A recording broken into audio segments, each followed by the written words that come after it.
اور اللہ ایسا نہیں کہ کسی قوم کو ہدایت دینے کے بعد گمراہ کر دے جب تک ان کو وہ چیز نہ بتا دے جس سے وہ پرہیز کریں۔ بے شک اللہ ہر چیز سے واقف ہے۔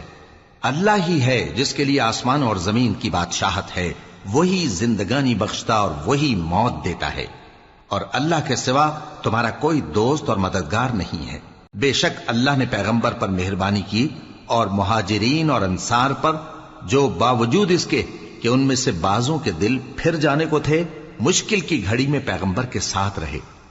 پھر اللہ نے ان پر مہربانی فرمائی، بے شک وہ ان پر نہایت شفقت کرنے والا ہے، بڑا مہربان ہے۔ اور ان تینوں پر بھی جن کا معاملہ ملتوی کیا گیا تھا، یہاں تک کہ جب زمین باوجود فراخی کے ان پر تنگ ہو گئی اور ان کی جانیں بھی ان پر دوبھر ہو گئیں، اور انہوں نے جان لیا کہ اللہ کی گرفت سے بچنے کے لیے کوئی جائے پناہ نہیں مگر اسی کی طرف رجوع کرنا، پھر اللہ نے ان پر مہربانی کی تاکہ توبہ کریں۔ بے شک اللہ توبہ قبول کرنے والا ہے، مہربان ہے۔ اے اہل ایمان، اللہ سے ڈرتے رہو اور راست بازوں کے ساتھ رہو۔ اہل مدینہ کو اور جو ان کے آس پاس دیہاتی رہتے ہیں، ان کو شایع نہ تھا کہ اللہ کے پیغمبر سے پیچھے رہ جائیں، اور نہ یہ کہ اپنی جانوں کو ان کی جان سے زیادہ عزیز رکھیں۔ یہ اس لیے کہ انہیں اللہ کی راہ میں جو تکلیف پہنچتی ہے، پیاس کی یا محنت کی یا بھوک کی، یا وہ ایسی جگہ چلتے ہیں کہ کافروں کو غصہ آئے، یا دشمنوں سے کوئی چیز لیتے ہیں، تو ہر بات پر ان کے لیے عمل نیک لکھا جاتا ہے۔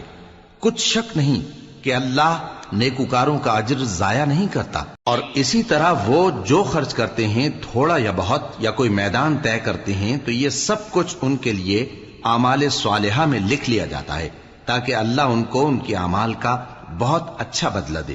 اور یہ تو ہو نہیں سکتا کہ مومن سب کے سب نکل آئیں، تو یوں کیوں نہ کیا کہ ہر ایک جماعت میں سے چند اشخاص نکل جاتے تاکہ دین کا علم سیکھتے اور اس میں سمجھ پیدا کرتے، اور جب اپنی قوم کی طرف واپس آتے تو ان کو ڈر سناتے تاکہ وہ بھی محتاط ہو جاتے۔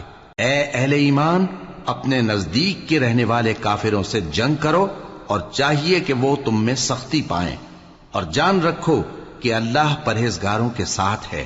اور جب کوئی سورت نازل ہوتی ہے تو بعض منافق پوچھتے ہیں کہ اس سورت نے تم میں سے کس کا ایمان زیادہ کیا ہے؟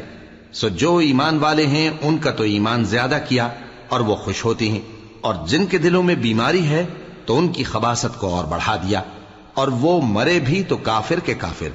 کیا یہ دیکھتے نہیں کہ یہ ہر سال 1 یا 2 بار بلا میں پھنسا دیے جاتے ہیں، پھر بھی توبہ نہیں کرتے اور نہ نصیحت حاصل کرتے ہیں؟ اور جب کوئی سورت نازل ہوتی ہے تو ایک دوسرے کی طرف دیکھنے لگتے ہیں اور پوچھتے ہیں کہ بھلا تمہیں کوئی دیکھتا ہے؟ پھر پیٹھ پھیر جاتے ہیں۔ اللہ نے ان کے دلوں کو پھیر رکھا ہے، کیونکہ یہ ایسے لوگ ہیں کہ سمجھ سے کام نہیں لیتے۔ لوگوں، تمہارے پاس تمہیں میں سے ایک پیغمبر آئے ہیں، تمہاری تکلیف ان کو گراں معلوم ہوتی ہے، اور وہ تمہاری بھلائی کے بہت خواہش مند ہیں، اور مومنوں پر نہایت شفقت کرنے والے ہیں، مہربان ہیں۔ سو اگر یہ لوگ پھر جائیں اور نہ مانیں تو کہہ دو کہ اللہ مجھے کفایت کرتا ہے، اس کے سوا کوئی معبود نہیں، اسی پر میرا بھروسہ ہے، اور وہی عرش عظیم کا مالک ہے۔